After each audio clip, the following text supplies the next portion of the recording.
Welcome to EconTalk, part of the Library of Economics and Liberty. I'm your host, Russ Roberts of George Mason University and Stanford University's Hoover Institution.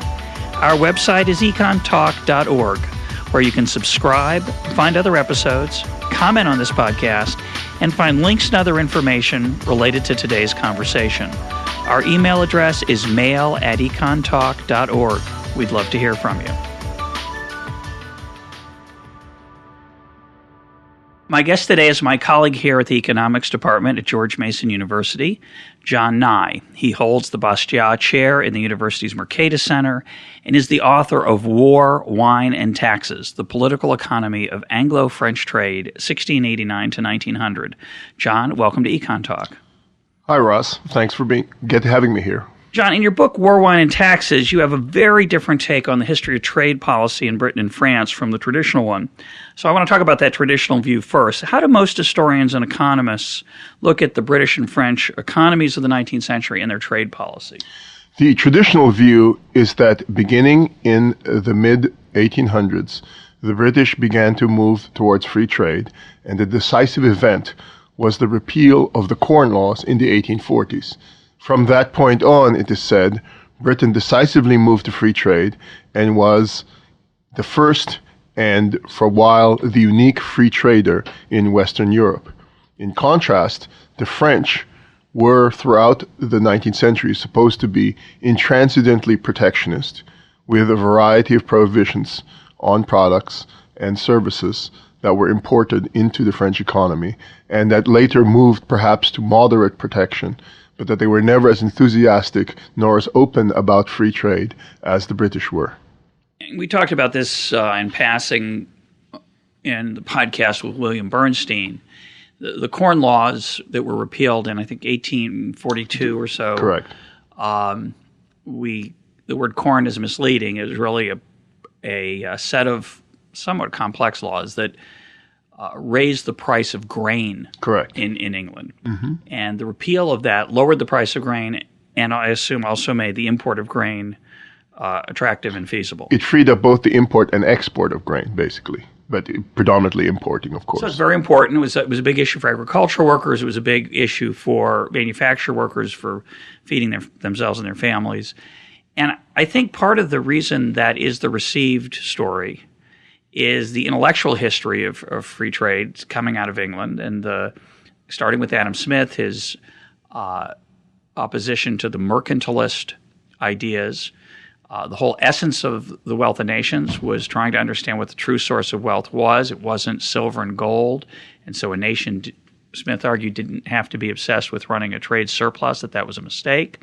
And then we come to Ricardo in 1817, who, in his Principles book, argues, you'd think it'd be half the book, it's not, for what came to be known, wasn't known at the time, as comparative advantage, the idea that a nation would thrive by trading for things that other nations could make more cheaply, and that this intellectual underpinning inspired Richard Cobden and others to make this bravura intellectual case for free trade. The tariffs had to fall, and England became this great free trade nation. And as a result, of course, for those of us who are fans of free trade, which I am, the economic success of England throughout the last half of the 19th century is seen as a vindication of the virtues of free trade. But as you point out in your book, rather dramatically, that story is not just somewhat stylized, it's in many ways false. So give us your revisionist take on Britain and France's economies in the 19th century and their trade policies.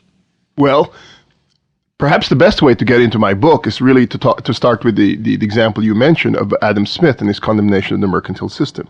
In the 18th century, Adam Smith condemns the variety of tariffs that the British had to limit trade into Britain and to protect domestic production. And it's interesting, of course, because at the time Adam Smith was writing, most of the Corn Laws did not exist. That is, the Corn Laws that were removed in the 1840s were predominantly creations of the late 18th and early 19th century. Just after the publication of The Wealth of Nations. Exactly. And interestingly enough, many, not all, but many of the most significant tariffs that Adam Smith condemns right there and clearly in The Wealth of Nations remain after repeal of the Corn Laws and after the so-called removal of the bulk of British tariffs. So that's a clue right there that something is not quite right. The second thing, which will then get us into my book, is the famous example of David Ricardo. Those of you who know David Ricardo's work will perhaps remember that Ricardo's example of comparative advantage is the export by the British of cloth to Portugal in exchange for importing Portuguese wine. The problem with that example is it's a horrible example of comparative advantage because Portugal was an extremely inefficient producer of wines.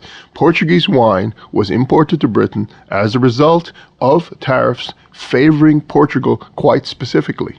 And the Methuen Treaty of 1704, that is to say, the changes from 1703 to 1704 leading up to the Methuen Treaty, led to Portugal receiving a preferential tariff relative to France. Relative to everybody. Yeah. Not only relative to France, but relative to everybody, that they had a guaranteed preferential tariff in exchange for importing British cloth.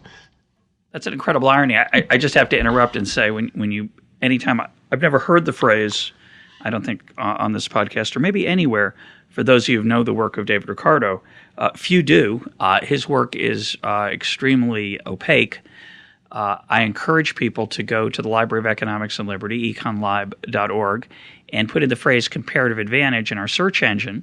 It will pull up the page of Ricardo's principles where he outlines the Portuguese wine and British wool example. But the word comparative advantage is actually not in there, as I want to point out, but it's been embedded there for the search engine to find because, of course, that's what many people – maybe the only thing that people read Ricardo for. But what you're pointing out is extraordinary, and I didn't know it, that the example that he used, this famous stylized example that becomes really the one of the common textbook stories, is flawed, essentially, because it's actually a case of a pattern of trade that only exists because of protectionism, you're suggesting. So why don't you briefly mention why that happened? Why did, in the early 18th century, 1703, why did Portugal get that extremely preferential tariff relative to other wines? Well, what happened? If I may, I'd actually like to come back to my book, and then I'll come to that because they're quite relevant.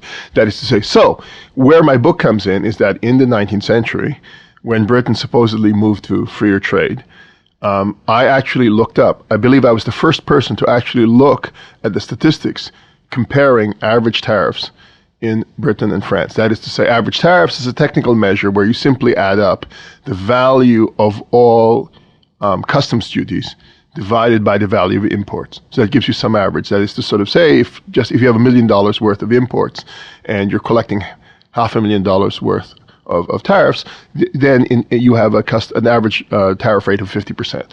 We should mention that the empirical challenge is that there might be a 100% or 200% tariff even on a particular item that's never imported. Correct. So the fact that you wouldn't want to just go across each item, take the tariffs, and then average the tariffs, you want to have some measure of the volume of trade as well. That's correct. So that measure, which is crude but very informative about some rough idea of how protectionist a country is. And so when you look at that, one of the striking things about that, when you graph the average tariffs in Britain and France, one of the things you see is that, for one thing, British average tariffs do fall throughout the 19th century, and they do fall after repeal of the Corn Laws. However, they start from a very, very high level. In contrast, the French average tariffs remain below those of Britain until about the mid-1870s. So put it another way, for 3/4 of the 19th century, and for something like 3 decades after the repeal of the Corn Laws, the French had lower average tariffs than the British.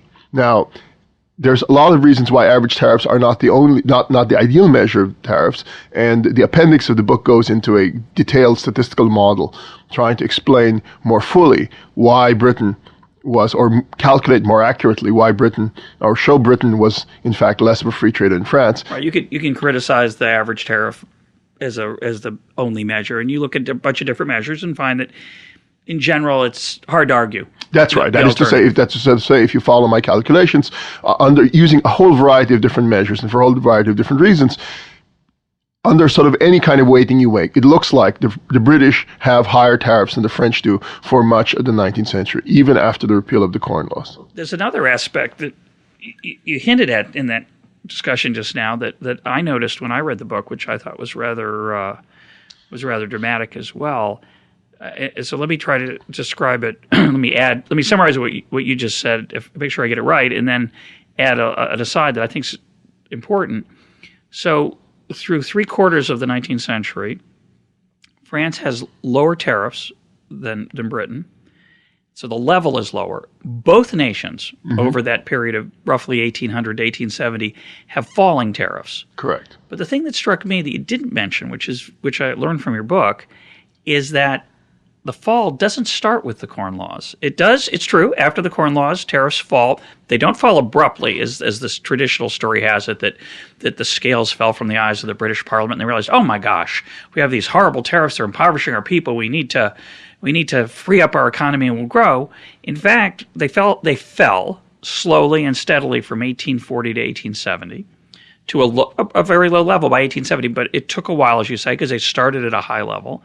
But the fall started before that. Correct. In fact, one of my favorite tests of a statistical claim of causation, it's not a sophisticated test, but it's a good place to start, is give me a time series of data. So give me, in this case, the average tariff level in England or France in the 19th century. And don't tell me the time periods.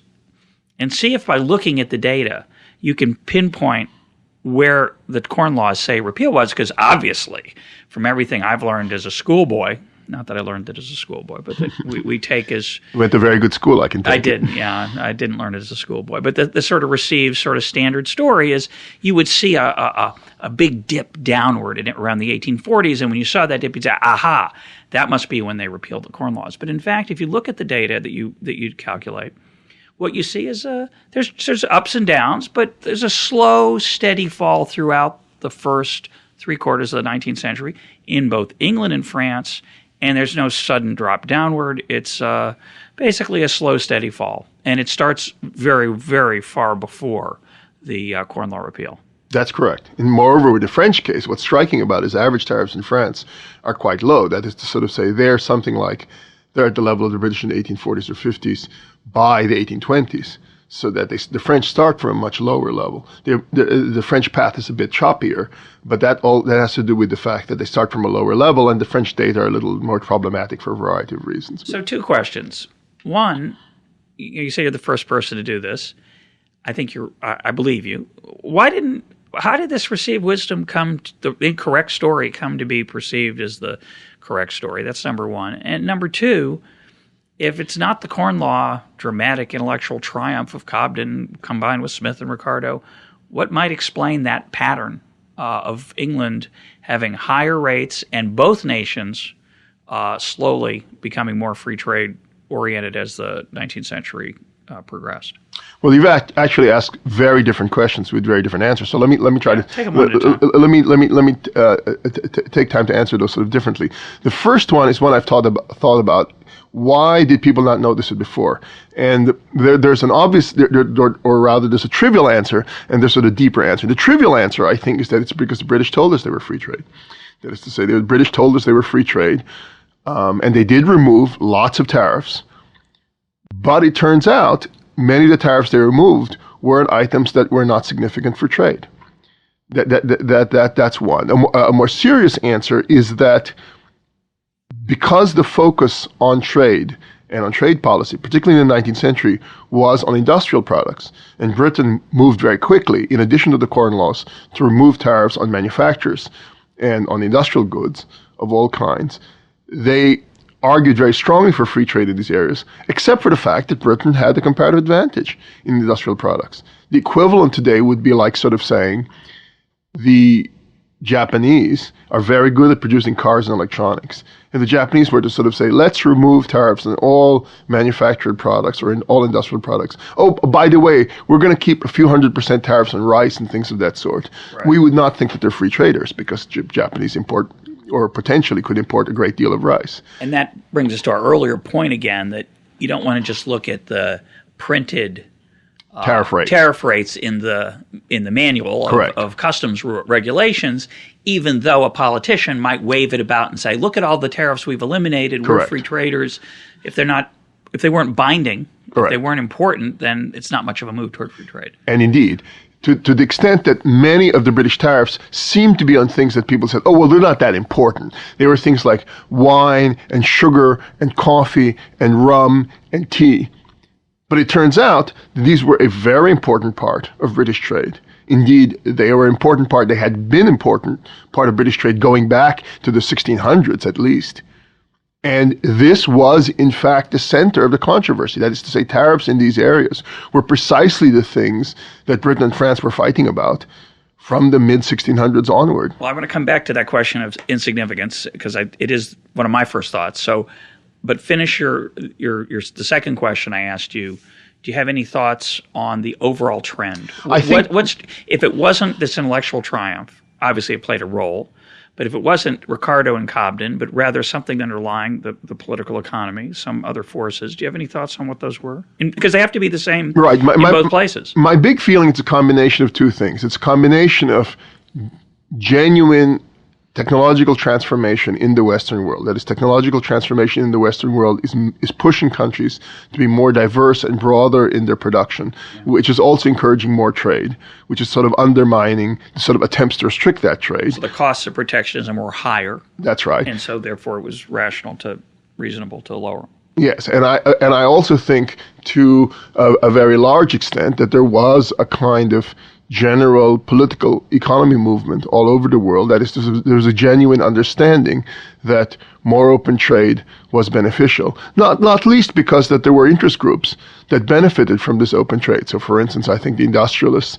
wanted cheap food and cheap grain because they thought that would sort of be good for their workers, which would be a good trade-off. So that there were some, that is to say, in both France and Britain, there were increasingly movements of people who understood that opening up trade in some margins had repercussions for other industries. That is to sort of say, if one thought very narrowly about trade with respect to say, that is to say, even if you were makers of cloth, opening up in trade and grain had repercussions for your workers, which would have repercussions for your ability to export cloth, say. So I think those things were very important. I also think financial markets were becoming better. And I think with the rise of well-functioning capital markets, you also find it a lot easier. Capital is more mobile, labor is more mobile, and I think it's a lot harder to sort of shut down trade in that regard. Okay, so let's go back to this question of significance. Your book has wine in the title. It's War, Wine, and Taxes, and it would seem that, so what you're suggesting is that Britain removed lots of tariffs on lots of things and it's moved toward freer trade, but those were not so important. Those were in the statutes, but they weren't necessarily important in their economy, although they did move toward freer trade. Oh, no, overall. They were important. I wouldn't say that at all. I wouldn't say they weren't important. I would merely sort of say they didn't remove some of the most important ones that remained. They did remove many important tariffs, but not all of them. So say over the 1800 to 1850 period, when the standard story is at the beginning they're protectionist and at the end they're free traders, they weren't so free trade in 1850 because they left tariffs on certain things such as wine, which had a big impact on France. And a modern... And on Britain. And on Britain. So a modern would say, well, come on, what's the big deal? Wine, it's a tiny part of a person's budget. It can't be such an important economic factor. Come on, you're going to tell me that the tariff on wine had a crucial impact on these two economies?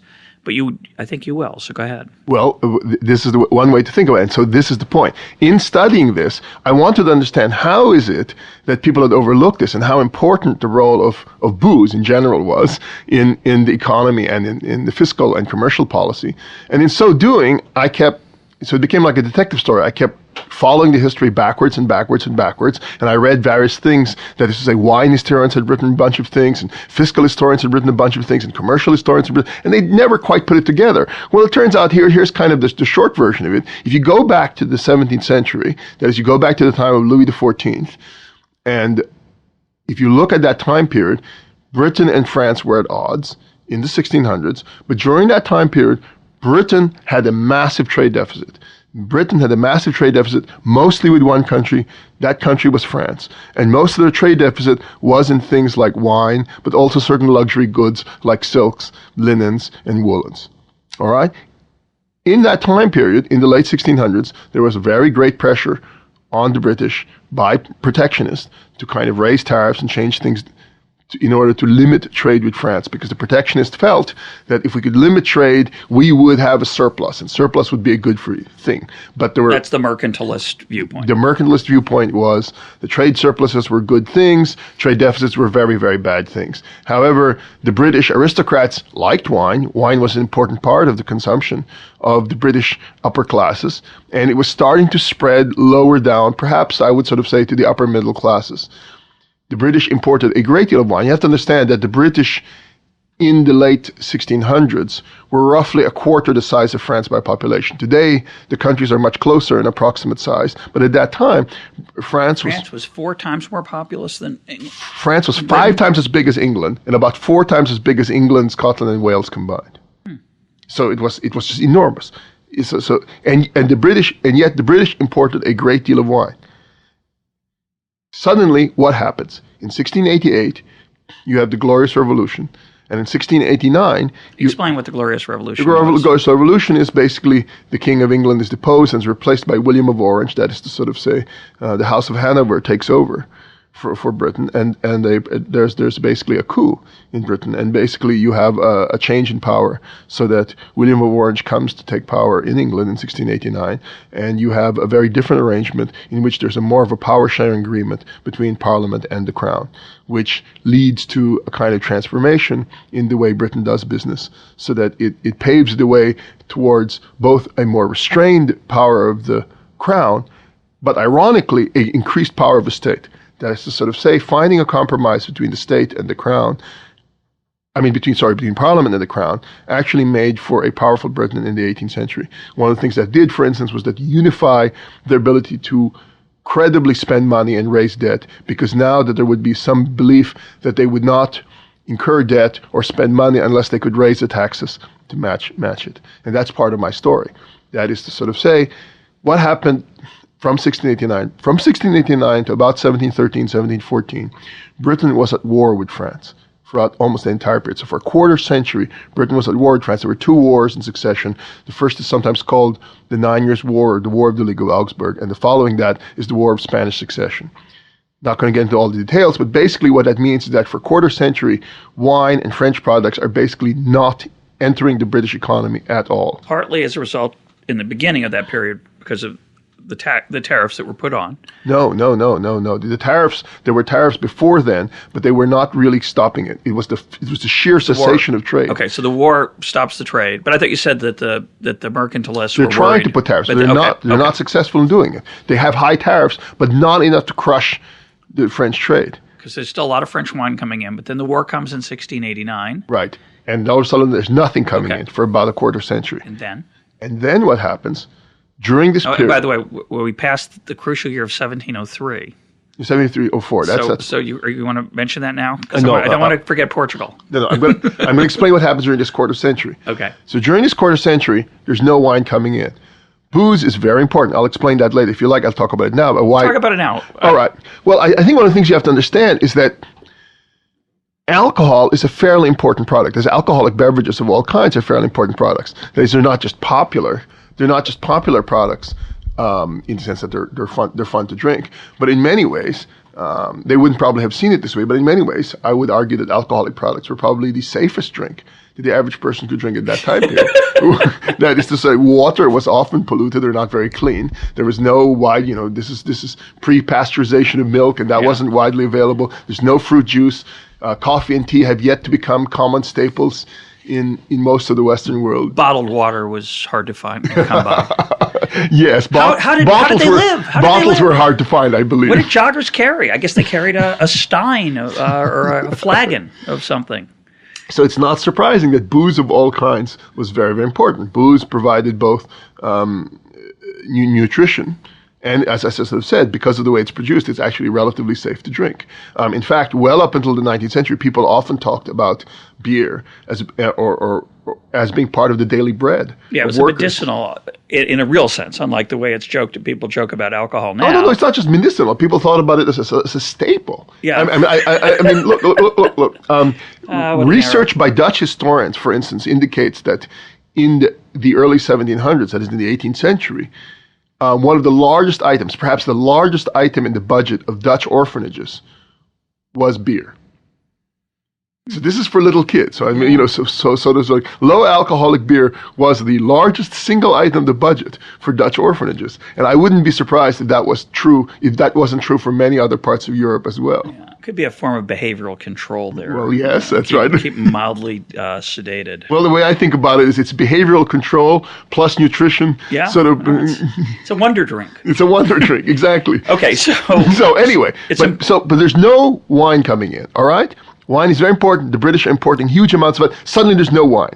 There's alternative. People are drinking beer. They're drinking beer. They're drinking local booze. When you say local booze, what do you mean? That is to sort of say whiskey, or early kinds of certain types of gin, although gin becomes much more important later on, and a sort of homebrewed ciders of various kinds. In addition, there is stuff coming in from Portugal. Portugal stuff is very bad. Portugal actually makes very bad wine. Port is not, as we know it today, is not invented till the very end of the 17th century. And is port called port because it comes from Portugal? Yes, Oporto. Okay, I didn't know that. It's good to know.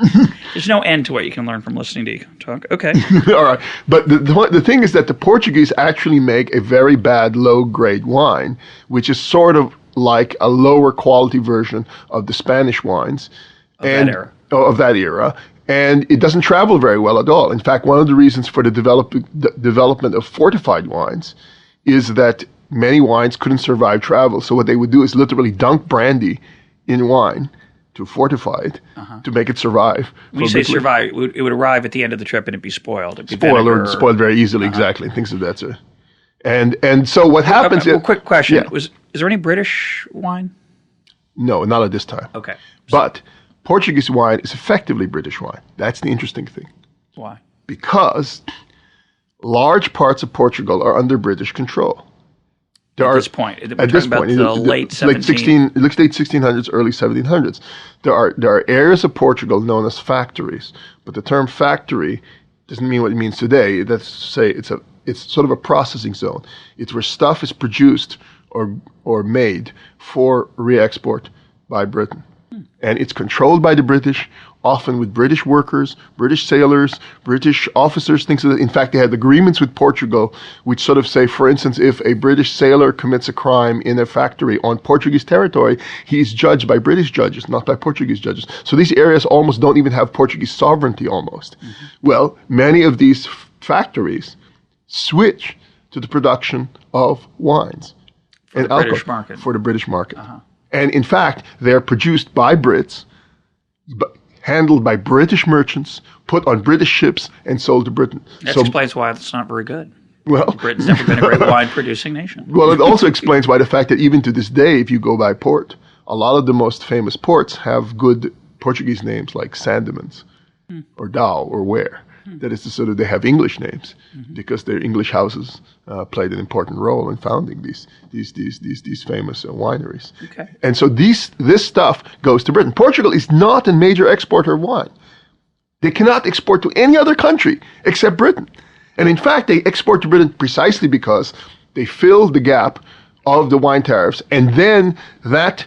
Of the French wine. Of the French wine. That's not available That's not available. And in addition, that relationship between Britain and Portugal is institutionalized in the Methuen Treaty, which guarantees that the Portuguese will receive a tariff that is never to exceed 2/3 of the tariff on any other country.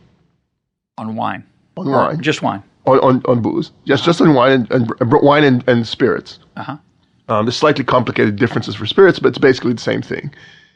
In exchange for which they must receive British cloth free of tariffs. So as an example, so while I'm a great believer in free trade and comparative advantage, that has to be one of the worst examples in comparative advantage in history.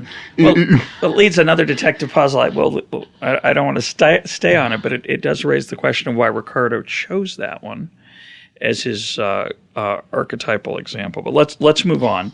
Okay. So France. Well, let me finish the story. So this is important. Yeah. So what happens is that. So the 1713, the war's over. When the war's over, one of the proposals in Britain is to go back to the status quo ante. to go back to having open trade with France, even though with some tariffs. But now, think about it. There's these new groups that are making money hand over fist. Portuguese wine. Or beer. And beer. The brewers domestic, are making domestic makers of producers. beer like the fact that there's no French wine Correct. competing with them. And domestic spirits makers are very happy about that as well. The possibility of opening up trade with France again mobilizes the industry. The British Portuguese wine merchants, the beer makers, the various brewers, the various distillers all get together and lobby the crown. You can't do this. You can't have free trade with France and wine. You're going to destroy British industry that has been built up over the last quarter century. And so the government obliges by imposing new, for the first time, onerously high tariffs on French wines. At what level, roughly? Here's the tricky thing. It's a very high level. It's so high, but it's unlike other tariffs. They're not percentage tariffs. They're fixed tariffs. Yeah, that's important. Okay? Think about this. The better way to think of the equivalent would be, say, something like, imagine a tariff of $20 a bottle or $10 a bottle at wholesale. They were volume tariffs. What do volume tariffs do? Volume tariffs destroy the cheapest wines. Because you're going to pay a fixed... If you're going to pay a fixed rate per tariff. That's correct. So imagine that there's a bottle of wine that's normally would be $1 wholesale. If you have, let's say, a $20 tariff on that wine, that's $21. It's non-competitive now with a lot of other products. With a $10 bottle of wine, well, let's go through the example. So a $10 bottle of wine becomes a $30 bottle Correct. of wine. So instead of being 10 times more expensive, it's only now 50% more expensive. That's right. And it becomes relatively more attractive. So it distorts consumption towards the high end. That's correct. And which means, of course, that the low end, exactly, the alternative is still beer. Correct. And at the low end, the alternative is the very cheapest products from other countries and beer. And beer is the really the big one. And in fact, what you see is as a result of the tariffs, French exports to Britain fall by 95% compared to what they were before the war. Okay. So it really effectively, except for the very high-end luxury, the highest level of income people in England, that's right, the great wine lovers who can afford it, they still consume a little bit of French wine, but everyone else, it's basically as if the war were still going on. That's correct. It essentially destroys the cheap market in wine, and which then leaves things open for beer, while preserving the market for the very best wines. And you argue that explains, which I love, why Britain is a beer-drinking nation rather than a wine-drinking nation. That's correct. As opposed to we have this cultural image of John Bull and the British pub, but that's it could have been otherwise. It could have been the French wines. It could have been the British wine cellar and some other image. Indeed, many calculations would suggest that if not for the tariffs by the 19th century, Britain would have been importing 20 to 100 times as much wine from all countries combined as they did, in fact. And they would have become fat and lazy and never produced the great expansion of the 19th century. But let's put that to the side for a moment. And I want to talk. We started this piece of the conversation talking about the quote insignificance of wine. And so one of the facts is that it played a crucial role, the protection of the tariffs on French wine, which ironically don't protect a British wine industry, instead protect a substitute, the British beer industry, and help create that industry and let it thrive for what it might not otherwise have been. But what's the impact on France? Because you'd think, okay, so they can't sell wine to England, so their wine sales plummet. In America today, if we said, California wine, which is very popular, they can't export to Japan or China, we'd say, so what? Was it important for France? No, I don't think so. I don't think it was important enough that it crippled the economy or things of that sort. I think it was painful. I think it was very painful for them. I think the big change is that one of the things it did is that it pushed the French to try to get around the tariff by producing higher and higher quality wine. That is to sort of say, the 18th century was a period of great research and innovation in France, and a lot of their best products got exported to Britain, precisely because the only way they could at least partially get around the tariff was export higher quality goods. But one thing I learned from your book, which did surprise me, is the importance of wine as an export good generally. right? It was a major economic. Yes, it was arguably, I mean, throughout the 18th and 19th century for France worldwide, it was often the second or third largest cash crop for export. So it was a major exportable product.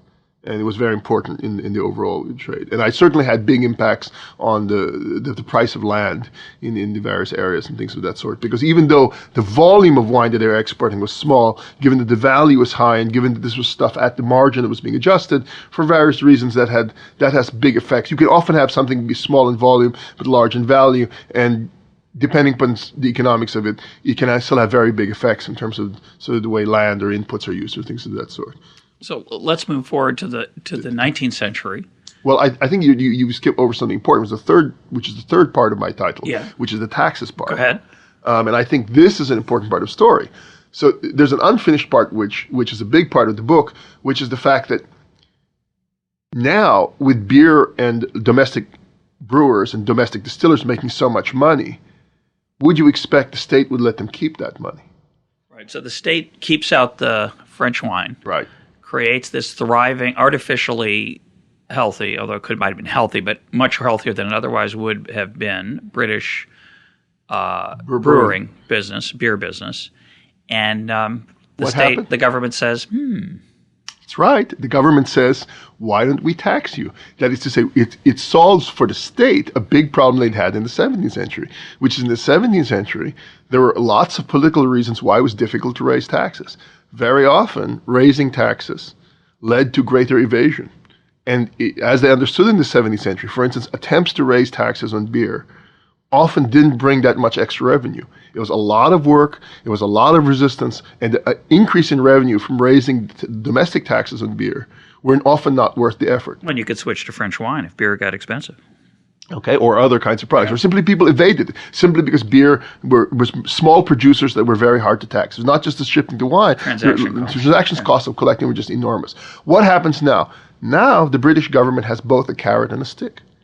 That is to sort of say, they keep out wine, but they sort of say, if we want to keep this protection, you'd better pay up your taxes. And moreover, an alliance forms between the state and the leading brewers. Now all of a sudden, the brewers get the state to encourage oligopoly. The state moves from encouraging free trade in beer, by which meant the ability domestic beer, freedom to start a brewery, etc. Exactly. They go to having limited production in the sense that they limit entry very severely. You go from having hundreds and hundreds and hundreds of small brewers to basically having less than 20 major brewers. In fact, a dozen dominant brewers who are an oligopoly. Their prices are regulated and controlled by the state. Moreover, they ask for that regulation. Why do they do that? Because it's easier to maintain an oligopoly if your prices can be monitored and if your controls can be monitored from the outside. So from the standpoint of the state, having a highly concentrated group of producers makes them easier to deal with politically. From the standpoint of the producers, they are willing to be monopolized. The quid pro quo is they'll pay a higher tax, but they get monopoly profits. They're going to get higher prices pre-tax. That's right. Post-tax, higher revenue per. Yeah. That's right. And effectively, the loser in this is the consumer. And in a world in which there's very, very weak consumer power and ability to oppose the government in these regards, having industry side with government in this regard allows them to raise taxes very highly. Moreover, this allows high taxes not just directly on beer, but indirectly for everything related to beer. So they're making money in the customs, they're making money from beer, they're making money from distillery, they're making money from taxes on hops, but they're also making money from taxes on sugar. This is where the sugar thing comes in. The sugar tariff is a very big part, but sugar is the largest single input to producing a great deal of alcohol. That is very often when alcohol is insufficiently alcoholic, when alcoholic products, you use sugar for that. So a lot of distilling requires huge amounts of sugar, and so taxes. So if you look at the sum total of all the earnings on things related to alcohol, it could be as much as 20-25% of the British budget. Why is this very important? Because the British state, that is their ability to collect money, the revenues to the state grow roughly 5 times the size of GDP in the 18th century. That is to say, in the time of Adam Smith, when Britain is talking about, Adam Smith is writing about the importance of free trade and of open markets, limited government, etc. The British state is growing at a rate faster than any other country in Europe. And what are they doing with the money? They're using it to fund war. Yeah. Britain is much smaller than France, but notice in the 18th century, they either defeat or tie the French most. That is everything. The major loss is, of course, the American War of Independence. That's when, in some sense, the French are getting... they lost one. That's right. But the rest, sort of basically the wars of North America, the British are mostly kicking the French rear ends throughout most of the 18th century. And part of the reason for that is money. You're saying that the French had trouble collecting money at the same rate the British had, and therefore fund their public sector activity, which at the time was war. Which is warfare. In fact, Britain and France, or certainly Britain, was at war, I believe, almost literally 50% of the 18th century. That is, every other year of the 18th century, Britain was at war somewhere in the world.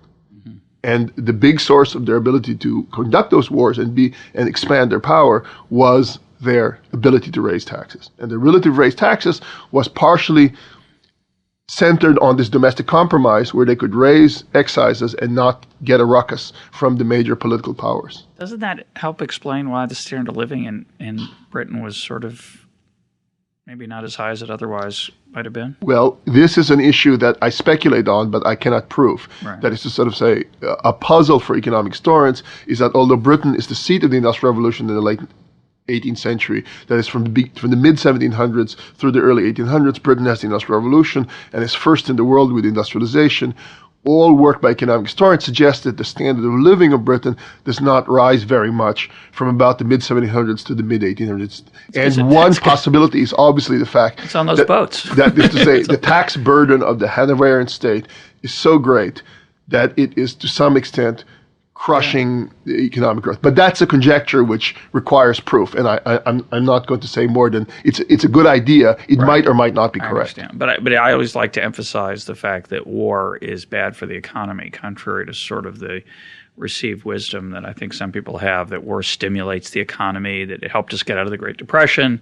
I think that's not true. I don't think war is good for the economy, and I don't think it was good for the British standard of living in the 19th century. But as you say, it's speculation. On the other hand, you also have to be very careful about the fact it's not like, unfortunately, you don't get to pick and choose, right? As to sort of say, you might have sort of said, well, the Britain should have only engaged in defensive wars and not offensive wars. They did all different kinds. That's right. They did all different kinds. And colonialization, it's a big messy story. It's a big messy story. And unfortunately, in the real world, you don't get to have sort of a finely grained choice with the wars. And some historians have made the argument that in some sense, if one thinks it necessary for the British to sort of both protection of the sea lanes and maintenance of their independence, that you have to accept this as a cost of it. And I'm not sure whether that's right or not. And again, it's a plausible story, but as I think I should be emphasized by now, I think plausible stories need to be shown, not merely asserted. Right. Well, let's turn to that. A couple plausible stories you hear, and I want to get your reaction, because these are important issues that are still around today. What you're saying is that the British success of the 19th century cannot solely be attributed to its embrace of free trade, because for at least half of that century it was pretty protectionist, although, let's again emphasize, it was increasingly free trade. It just wasn't a free trade nation with all barriers down.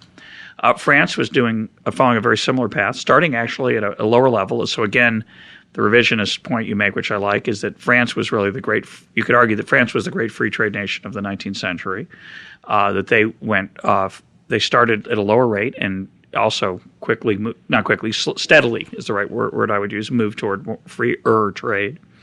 So where does that leave us in the role of trade and development? And I want to add a third piece of the puzzle, which is that a lot of modern day protectionists in the United States, Pat Buchanan and his ilk, and there's probably a few scholarly folks on his side, not too many, but the sort of populist populist protectionists of our day will point to the late 19th century as the glory days of the U.S. economy.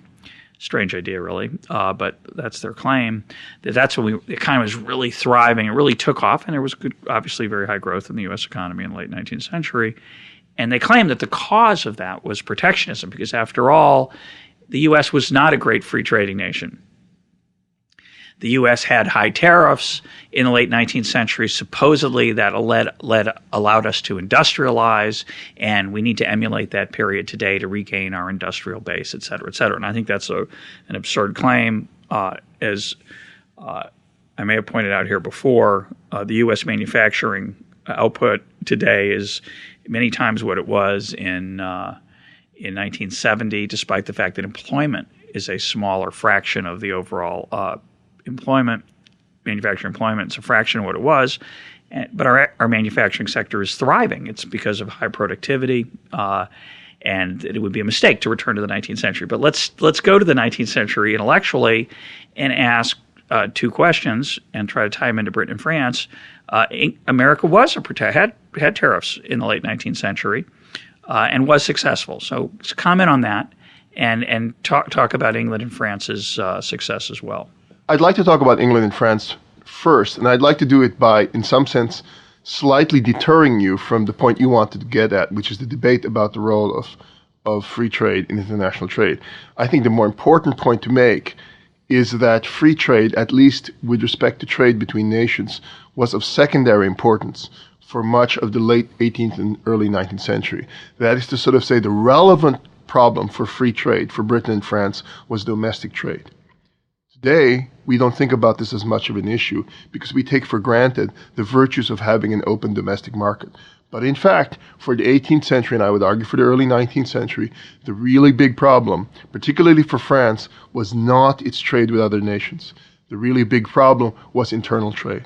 France, for instance, one of the problems that led to the French Revolution was the fact that France was a patchwork of different tax regimes and tax areas with very different rules and regulations across parts of France. Indeed, before the British tariffs, arguably it was easier for Bordeaux, say, to trade with London than it was for Bordeaux to trade with Strasbourg.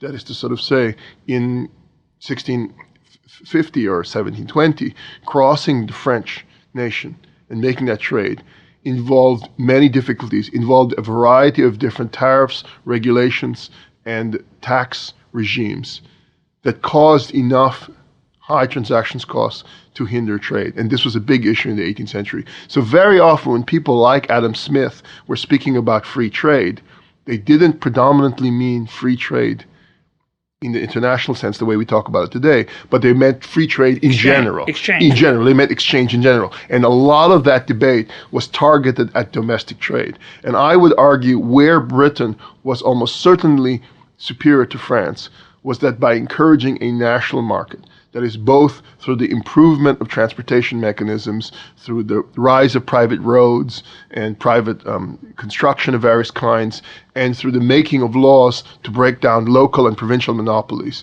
Britain worked to encourage domestic trade, which was extremely important and was a precursor to the fact that they were able to benefit from their genuine move towards free trade at the end of the 19th century. In my view, that move towards free trade becomes amplified by the fact that their domestic market is essentially open and strong. France has to go through a lot of struggle to improve the domestic market. And indeed, a lot of the things that Napoleon tried to implement when he was head of France was to impose a uniform set of rules and regulations on the French economy.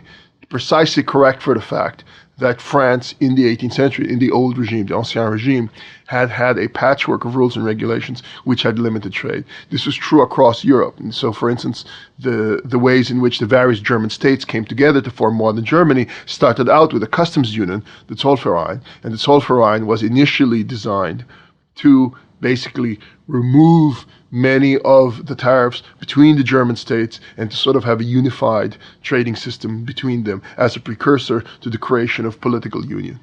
And in much the same way, all over Europe, there's problems about trade between states and trade within states. And for large countries like France, the problem of trade within states is of primary importance. And I would argue that those problems overwhelmed the problem of trade. That is to sort of say trade was relatively small. Similarly, for Britain, I would sort of say the rise in the British productivity caused by technological expansion, that is to sort of say the Industrial Revolution and the way in which new technologies in agriculture and industry came into play, so improved the British economy that again, I think it overwhelmed the problems of their tariffs. That doesn't mean the British did not do well because of the tariffs. I think this is the mistake protectionists make. That is to sort of say, looking at a simple correlation. They see a correlation. For instance, protectionists who worry about that often worry about, say, the twin deficits. One of the factoids or facts actually I like to tell people is that I believe from about 1750 to 1914, there may not have been a single year, except for a couple of war years which are ambiguous, but there may not have been a single year in which Britain ran a trade surplus. Right. Now, you and I have looked at that data together a while back. And I think Britain had a trade deficit for every single year from 1715 to 1914. That's while Britain ruled the waves and had protection and was the dominant trader in the world. Yeah, and I always love it when people say, trade deficit's unsustainable. Well, 150 years, long time. For a very, very, very long time, and thrived through most of that period, That's right. of course. But the point you make, I just want to add one footnote to that, because I think that's a fascinating story about the internal trade.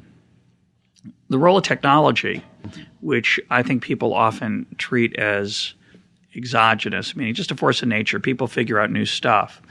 To the extent that your market is unified, your domestic market, in terms of regulation, that you can trade freely across jurisdictions within your country, you start to get some economies of scale. Without that freedom, either because it's just too costly or it's literally banned, when local forces are so dominant within a country, you take away the economies of scale, and the return to technology is really quite minimal, because what's the point of picking cotton more quickly if you're only going to sell it to your neighbors? The point of picking cotton more quickly and more cheaply is to sell it to your neighbors one county over, then one state over, then one region over, and then ideally one nation over. Right. But what it suggests is that, I don't know if this is true, it just comes to me that the British innovation of the 19th century, which was extraordinary, and in the Industrial Revolution and the period slightly before that, partly was driven by the fact that they were a more successful nation for domestic trade that other nations couldn't. France, Germany, the German states of the time, which of course it wasn't a nation until 1870, a unified nation, that they had that handicap, that the application of the technology was not going to be very useful if it was only going to be for a very local set of trade. Indeed, and I think that this is an issue that the American revolutionaries emphasized a lot. I mean, the American revolutionaries, partly keying off ideas that were percolating in Britain, made a big point about the fact that there should be open interstate commerce, right? And so issues about interstate commerce in the 13 colonies were very important for considerations of growth, so that they were well aware of the fact that in some sense domestic trade was of paramount importance. This is not a justification of tariffs, but it is a way of pointing out how those both in favor or opposed to international free trade often use too superficial measures of when trade is beneficial or not beneficial. And these are sort of complicated issues. I think as a general rule of thumb, free trade is genuinely a good thing.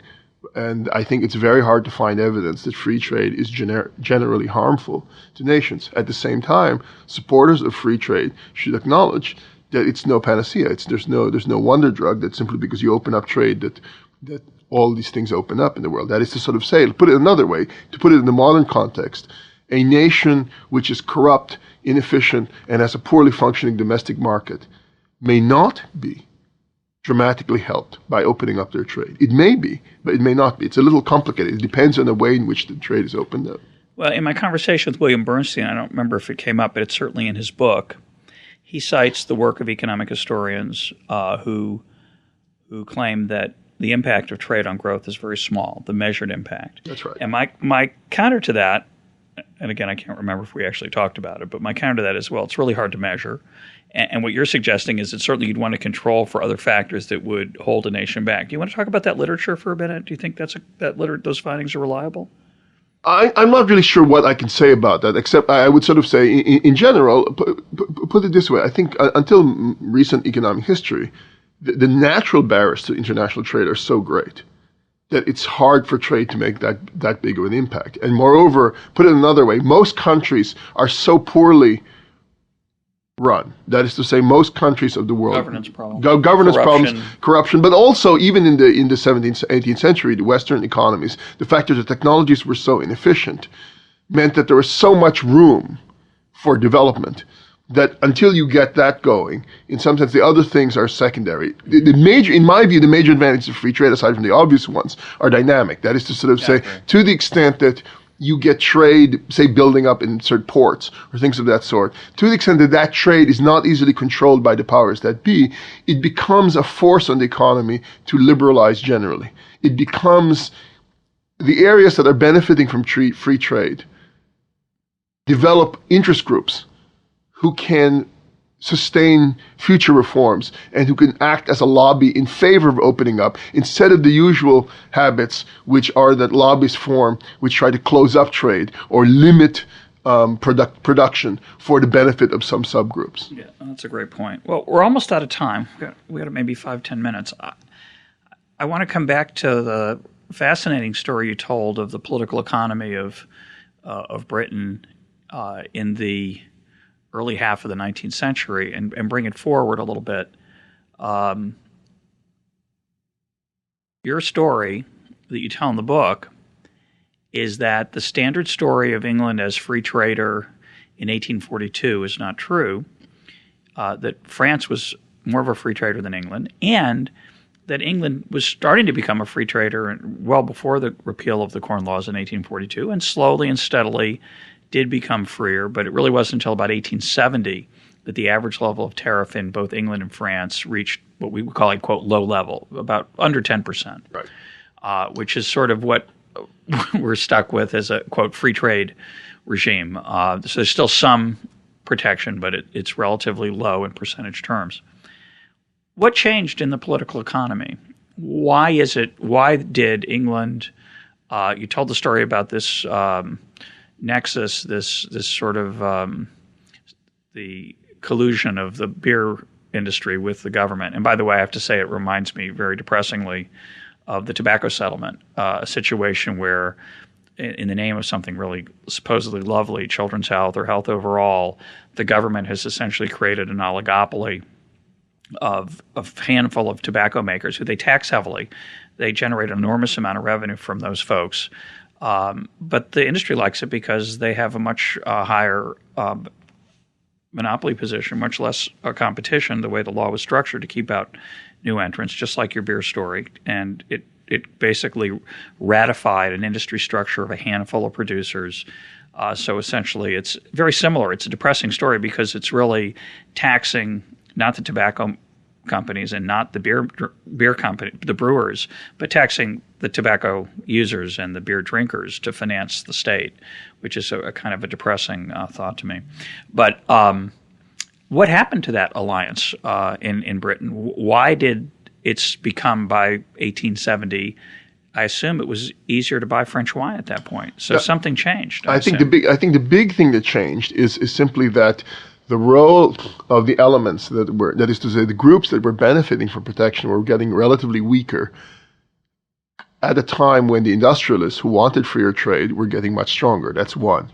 The second thing is that in the 1840s... Helped by that technology. That's right. So it's a technology-driven story. That's right. The other story is that as early as the 1840s, actually, the British contemplated opening up a trade in alcohol. That is, they understood, a parliamentary inquiry in the 1840s showed that lowering tariffs on French wine would raise revenues in customs. So they understood that the tariffs on wine were so high that lowering them would actually raise customs revenues. But they were worried that this would, in the short run, lead to such disruptions that revenue would go down.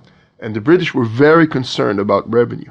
So the big change was that in the 1850s, when Britain started experimenting with the income tax and other taxes, the fiscal pressure on the government to worry about the revenues from wine and beer was diminishing. And as a result, in 1860, the British concluded an agreement with France called the Cobden Chevalier Treaty of 1860, which basically removed the remaining French prohibitions on a few British products and lowered French tariffs in exchange for the British lowering tariffs on French wine and adjusting their tariffs accordingly.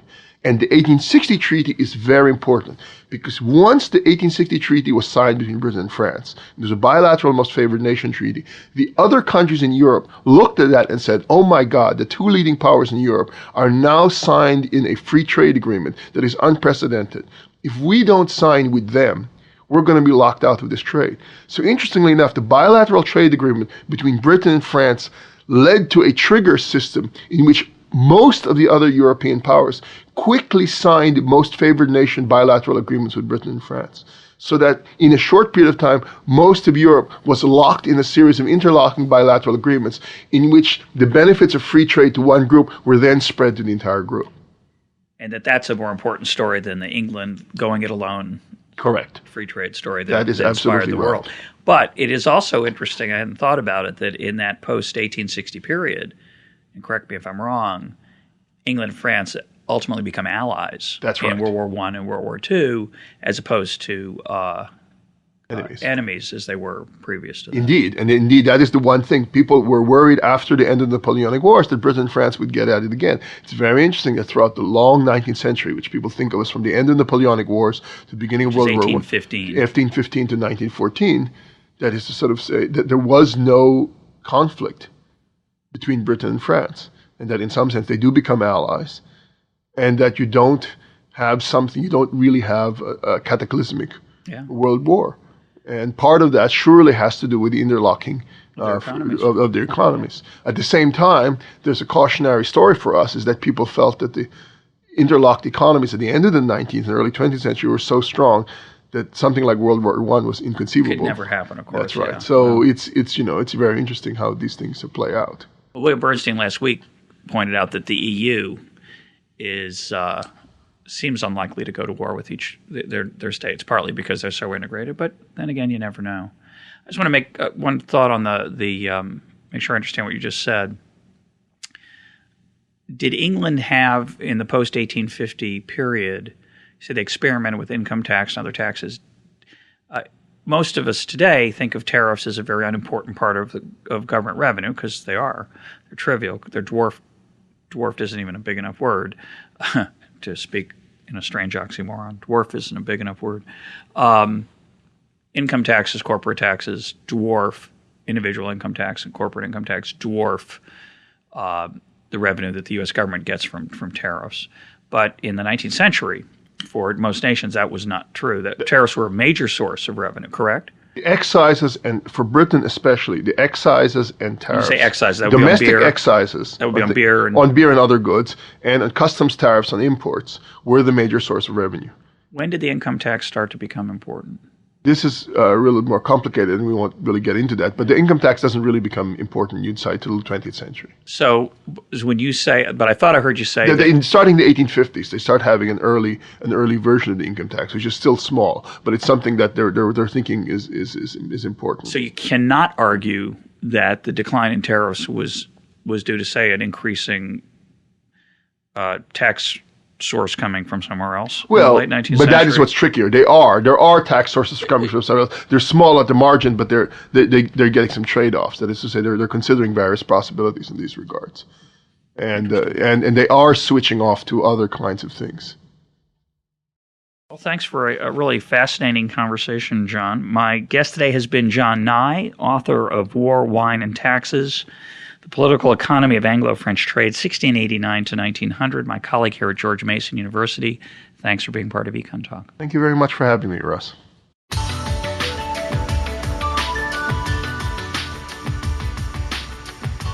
This is EconTalk, part of the Library of Economics and Liberty. For more EconTalk, go to econtalk.org, where you can also comment on today's podcast and find links and readings related to today's conversation. The sound engineer for EconTalk is Rich Goyette. I'm your host, Russ Roberts. Thanks for listening. Talk to you on Monday.